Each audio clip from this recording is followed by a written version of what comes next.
অদৃশ্যের চাবিকাঠি একমাত্র আল্লাহ রাব্বুল আলামিনের কাছে। আল্লাহর নিকটে রয়েছে। অদৃশ্য সম্পর্কে পৃথিবীর মানুষ জ্ঞান রাখে না, একমাত্র আল্লাহ রাব্বুল আলামিনে জ্ঞান রাখে।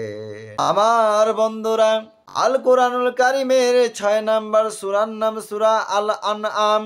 এই সূরার 59 নম্বর আয়াতে আমার আল্লাহ তাবারাক ওয়া তাআলা বলেন, ওয়া ইনদাহু মাফাতিহুল গায়বি লা ইয়ালামুহা ইল্লাহু। সমস্ত গায়বের চাবিকাঠি আল্লাহর কাছে, তিনি ছাড়া আর কেউ জানে না।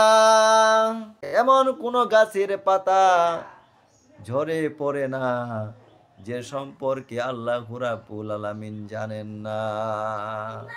এই পৃথিবীতে যতগুলো গাছ রয়েছে, বৃক্ষ রয়েছে, সে বৃক্ষের কোন দিন, কোন মুহূর্তে, কোন সময়ে কতগুলো পাতা পড়তেছে, সমস্ত পাতার সম্পর্কে, প্রত্যেকটি পাতার সম্পর্কে জ্ঞান যদি রাখতে পারেন আল্লাহ রাব্বুল আলামিন যদি ওই জৈব পদার্থের জ্ঞানও রাখতে পারেন, তাহলে ও পৃথিবীর মানুষ, তোমাকে আল্লাহ সৃষ্টি করেছেন তার ইবাদত করার জন্য।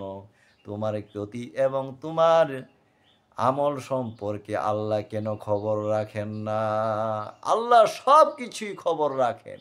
তোমার জীবনে তুমি কোন পাপ করেছ সেই সম্পর্কে আল্লাহ রাব্বুল আলামিন খবর রাখেন। তোমার জন্ম থেকে এখন পর্যন্ত যতগুলো তুমি পাপ করেছ, কোন কাজ করেছ, সেই সম্পর্কে আল্লাহ রাব্বুল আলামিন খবর রাখেন। তোমাকে এখনই আল্লাহর দরবারে তওবা করে ফিরে আসতে হবে। তোমার চক্ষু থেকে পানি ঝরায় ঝরায় আল্লাহর দরবারে কাঁদতে হবে। আমার ভাইয়েরা, যদি তুমি মাপ নিতে পারো, মাপ চাইতে পারো এবং জীবনের বাকি সময় সওয়াবের কাজ করে কাটিয়ে দিতে পারো, আল্লাহ রাব্বুল আলামিন এই পৃথিবীর মানুষদেরকে যে এরকম আমল করতে পারবে, আল্লাহ রাব্বুল আলামিন তাদেরকে ক্ষমা করে দিবেন।